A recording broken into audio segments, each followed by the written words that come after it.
ഹരേ കൃഷ്ണ, ജയശ്രീ രാധരാധേ. സർവ്വ രാധാകൃഷ്ണ മയത്തിലേക്ക് ഏവർക്കും സ്വാഗതം. സത്യം പരം ധീമഹി, അതായത് പരമമായ സത്യത്തെ ഞങ്ങൾ ആരാധിക്കുന്നു എന്നാണ്. ഇവിടെ ധീ എന്നാൽ ധിഷണ എന്നും ധ്യാനം എന്നാൽ സഞ്ചാരം എന്നുമാണ് അർത്ഥം. അതായത് ബുദ്ധിയുടെ ഏറ്റവും ഉയർന്ന തലത്തിനെയാണ് ധിഷണ എന്ന് പറയുന്നത്.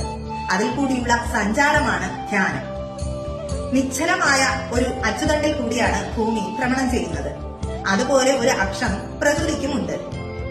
പ്രകൃതി എന്ന് പറയുന്നത് നിത്യപരിണാമിയാണ്. അതുകൊണ്ട് തന്നെ പ്രകൃതിയുടെ ആ അക്ഷത്തെ ബ്രഹ്മബോധം എന്നാണ് വിളിക്കുന്നത്. എല്ലാം മാറുമ്പോഴും മാറ്റമില്ലാതെ വർത്തിക്കുന്ന ആ അക്ഷമാണ് പരമമായ സത്യം. ഭാഗവതം ഈ അക്ഷത്തെ വാസുദേവൻ എന്നാണ് പറയുന്നത്. എല്ലാ മാറ്റങ്ങൾക്കും സാക്ഷിയായി മാറാതെ അതെപ്പോഴും അവിടെ തന്നെ. വാസു എന്നാൽ വസിക്കുന്നവൻ എന്നും വസിപ്പിക്കുന്നവൻ എന്നും, ദേവൻ എന്നാൽ പ്രകാശിക്കുന്നവൻ എന്നും പ്രകാശിപ്പിക്കുന്നവൻ എന്നും അർത്ഥം. അങ്ങനെ ഈ ജഗത്തിൽ വസിച്ചുകൊണ്ട് എല്ലാത്തിനെയും വസിപ്പിക്കുന്നവനും പ്രകാശിപ്പിക്കുന്നവനും വാസുദേവൻ എന്ന് അർത്ഥം. എങ്കിലും പരമമായ സത്യം എന്ന് പറയുന്നത് അക്ഷം തന്നെയാണ്. ആ സത്യത്തിലേക്ക് എത്തിച്ചേരാനുള്ള എളുപ്പമാർഗം എന്ന് പറയുന്നത് ഭാഗവത ധർമ്മം മനസ്സിലാക്കുക എന്നതാണ്. എന്തെന്ന് വെച്ചാൽ ഭാഗവതത്തിന് ആരോടും ശത്രുതയും ദേഷ്യവുമില്ല, മോക്ഷം മാത്രമേയുള്ളൂ. യുദ്ധവിജയത്തിന്റെ കഥയായ മഹാഭാരതം എഴുതി തയ്യാറാക്കിയ അതേ വ്യാസർ തന്നെയാണ് ഭാഗവതവും രചിച്ചത്.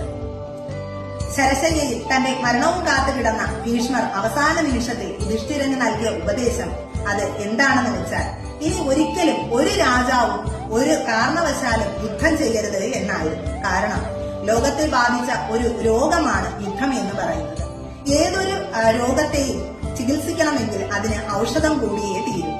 അങ്ങനെ യുദ്ധം എന്ന രോഗത്തെ ചികിത്സിക്കുന്നതിന് വേണ്ടി വ്യാസർ തയ്യാറാക്കിയ ഔഷധമായിരുന്നു മഹാഭാരതം. പക്ഷേ മഹാഭാരതം അദ്ദേഹം എഴുതി തയ്യാറാക്കിയെങ്കിലും അദ്ദേഹത്തിന് അതിൽ വിജയം കണ്ടെത്തുവാൻ സാധിച്ചില്ല. അതിൽ അദ്ദേഹം അതീവ ദുഃഖിതനുമായിരുന്നു. അദ്ദേഹത്തിന്റെ ആ ദുഃഖം നീക്കിക്കൊടുത്തത് നാരദ മഹർഷിയായിരുന്നു.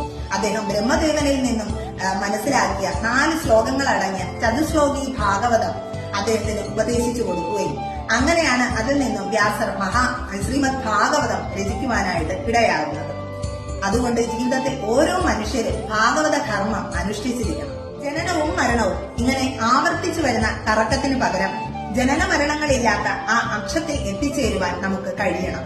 എങ്കിൽ മാത്രമേ അമരത്വത്തിന്റെ ആ അനന്തമായ ആനന്ദത്തിൽ മുഴുകുവാൻ നമുക്ക് സാധിക്കുകയുള്ളൂ. എല്ലാത്തിന്റെയും അക്ഷമായ ആ പരമസത്യത്തെ തിരിച്ചറിയുവാനായിട്ട് ഏവർക്കും സാധിക്കട്ടെ എന്ന് പ്രാർത്ഥിച്ചുകൊണ്ട് സർവം ശ്രീ രാധാകൃഷ്ണാർപ്പണമസ്തു. ജയ ശ്രീ രാധേ രാധേ.